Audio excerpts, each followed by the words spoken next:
इस वीडियो में हम लोग क्लास 8 हिंदी का मॉडल सेट 1 सॉल्व करने वाले हैं।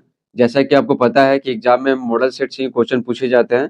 हर विषय के कितने 10 मॉडल सेट हैं, ठीक है। तो बाकी सब्जेक्ट का सॉल्व करा चुके हैं, हिंदी का बचा हुआ है, तो हिंदी का 10 मॉडल सेट आपको पढ़ाएंगे। अगर आप ये 10 मॉडल सेट का वीडियो देख लेते हैं ना, तो एग्जाम में आपके एक भी प्रश्न नहीं छूटेंगे। तो चलिए बिना समय गवाए वीडियो को स्टार्ट करते हैं।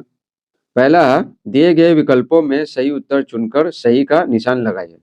क है, पुस्तकालय का संधि विच्छेद है, तो पुस्तक प्लस आलय हो जाएगा पुस्तकालय।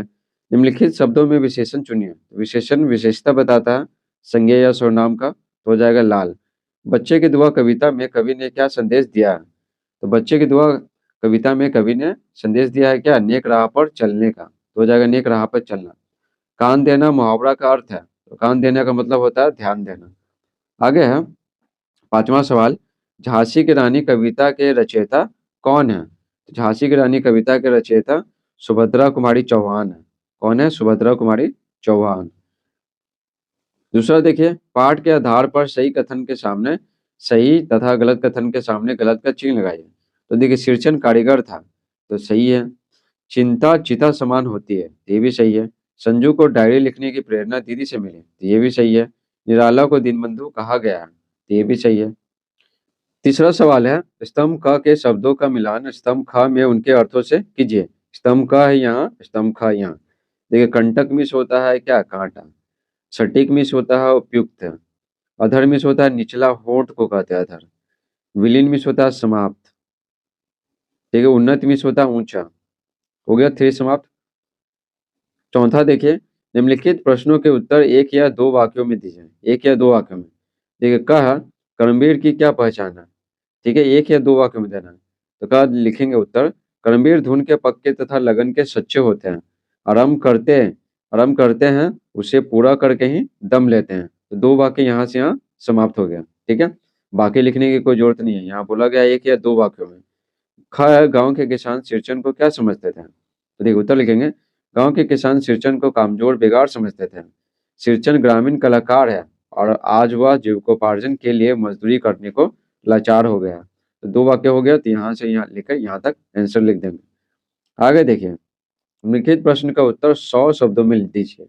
100 शब्दों में ये देना है तो ये दीजिए, नहीं तो यहाँ पर देखिए अथवा लिखा हुआ, नहीं तो ये दीजिए। ठीक है, तो देखिए, पीपल कविता के आधार पर वन्य प्रांत के सौंदर्य का वर्णन कीजिए। आंसर लिखेंगे, कवि नेपाली ने वन्य प्रांत के सौंदर्य का बड़ा ही स्वाभाविक वर्णन किया है। वन में विभिन्न प्रकार के पेड़ पौधे होते हैं। इन पेड़ों पर पक्षी घोंसला बनाकर तथा कोटर में सुरक्षित जीवन व्यतीत करते हैं। पशु हरी हरी घास देखकर प्रसन्न होते हैं, तो चकोर चकोरी के वियोग में रात रोकर बिताते हैं। जबकि हरे भरे जंगल देख मोर प्रसन्नता पूर्वक नाचते हैं। ठीक है, मोर नाचने लगता है।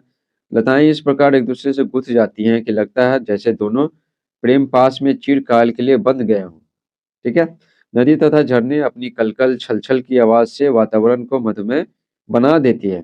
अतः वन्य प्रांत रात के अंधकार में बिल्कुल शांत रहता है, जबकि सुबह होते ही सारा वन पक्षियों के कलरव से गुंजायमान रहता है। ठीक है, तो ये हो गया पीपल कविता के आधार पर वन्य प्रांत के सौंदर्य का वर्णन।